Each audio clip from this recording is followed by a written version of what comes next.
Oui, merci Monsieur le Président. À l'heure où le monde agricole n'arrive pas à sortir de la crise dans laquelle les exécutifs nationaux et locaux successifs l'ont plongé, nous sommes appelés à nous exprimer sur les conclusions de la mission d'information voulue par notre Assemblée. Le Rassemblement national a fondé peu d'espoir sur la capacité d'un exécutif socialiste à régler les problèmes agricoles. Pourquoi? Parce que nous avons été chercher votre programme, Monsieur le Président, votre programme des régionales 2021, et vous parliez à l'époque d'une amélioration du revenu agricole. Force est de constater que 3 ans après, il s'agit là d'une promesse non tenue. Et nous avons eu raison peut-être de douter de vous, ça nous permet au moins de limiter notre déception. Par contre, cela n'a pas supprimé notre écœurement quand nous entendons la détresse agricole et que nous la mesurons sur le terrain. Je voudrais saluer le travail de mes collègues qui se sont rendus sur les barrages, par exemple Sébastien Delbosque, Annick Cousin sur le barrage de l'A62, Valérie Eloff sur le barrage de l'Avin, François Verrières à Pau, Éric Soula à Poitiers, Sandrine Chadourne à Castillon, Damien Obrador à Langon et nos collègues de Charente-Maritime qui ont été manifester leur soutien aux producteurs de cognac la semaine dernière et moi-même qui ai eu l'occasion de participer il y a quelques semaines au Pian-sur-Garonne à une réunion organisée par le collectif Viti 33.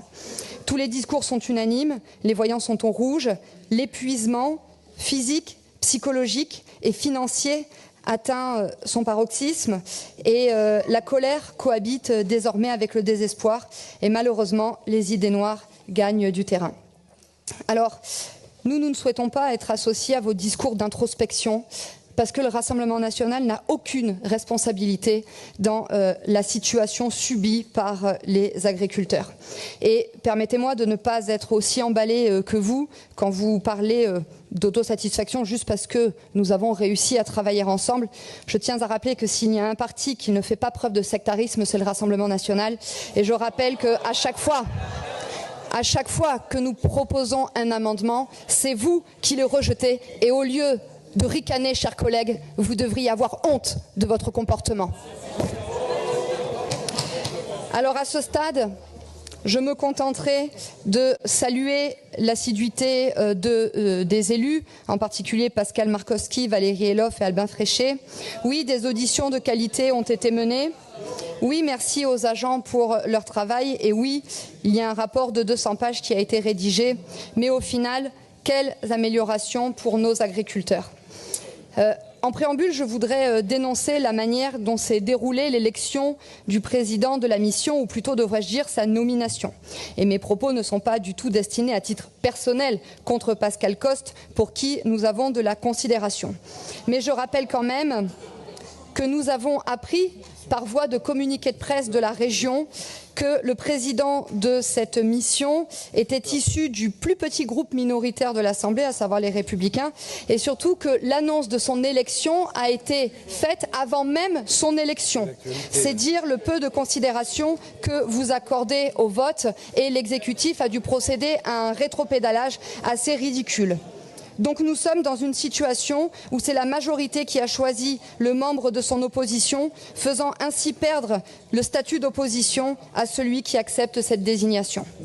D'ailleurs, au regard de l'absence de propositions d'amendement du groupe LR, des soutiens des macronistes et du Parti socialiste, nous sommes fondés à dire que ce rapport est une co-construction d'un bloc unique alliant du PS à l'ancienne UMP. C'est un peu à l'image de ce que nous observons avec ce gouvernement. Mais cela signifie que vous devrez assumer ensemble le manque de résultats de votre mission et de l'absence de réponse efficace apportée aux agriculteurs de notre région. Donc à la suite de la présentation de ce rapport, qu'allez-vous dire aux agriculteurs? Est-ce que vous allez rassurer les producteurs de lait girondins qui étaient 250 en 2004 et qui sont aujourd'hui seulement 36? Malheureusement, je ne le crois pas. Qu'est-ce que vous allez dire aux pêcheurs et aux ostréiculteurs de nos côtes? Vraisemblablement pas grand-chose puisqu'ils ont été exclus de cette mission d'information. Qu'est-ce que vous allez dire aux nuciculteurs de Corrèze qui vous ont appelé à l'aide afin de protéger l'AOP Noix du Périgord et qui vous demandaient de les protéger face à la concurrence internationale déloyale? Là, une fois de plus, Pas grand-chose, je le crains, étant donné que vous avez refusé de voter en faveur de notre motion en juin dernier. Qu'est-ce que vous allez dire aux 40% d'agriculteurs qui partiront à la retraite d'ici 10 ans? Certainement pas grand-chose, puisque le budget s'élève à 14 millions pour préparer la transmission sur un budget de 3,5 milliards de la région.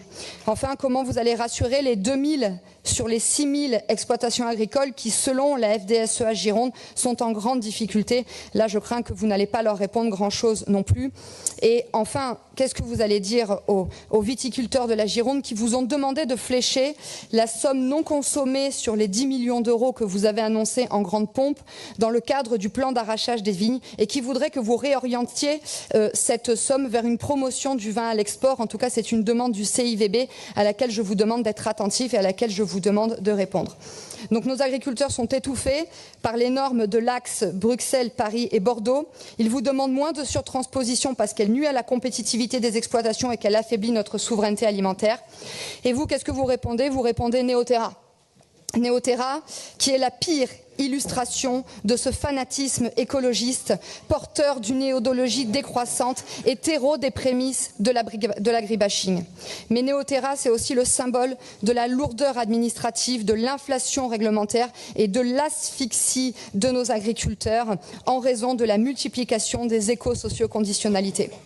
Dans la même veine, alors que la région Nouvelle-Aquitaine n'est plus la première région agricole de France en valeur, et c'est un drame, votre seul objectif, et c'est vous qui l'avez indiqué au moment du Salon de l'Agriculture 2024, c'est de faire de la Nouvelle-Aquitaine la première région éco-responsable de France.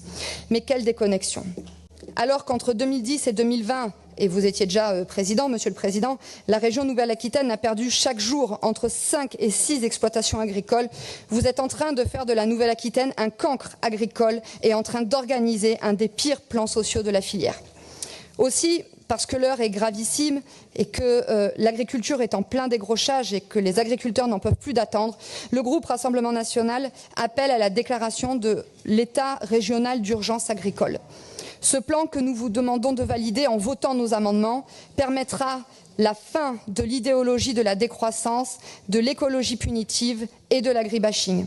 Ce plan aura pour objectif de garantir notre souveraineté alimentaire, de valoriser les circuits courts et le localisme, cher à Marine Le Pen et à Jordan Bardella.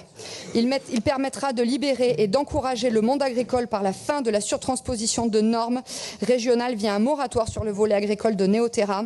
Nous souhaitons un soutien à la transmission et à la reprise des exploitations. Et enfin, nous appelons à la création d'un environnement favorable pour assurer une rémunération digne à ceux qui nous nourrissent et à qui le Rassemblement national tient à renouveler son soutien.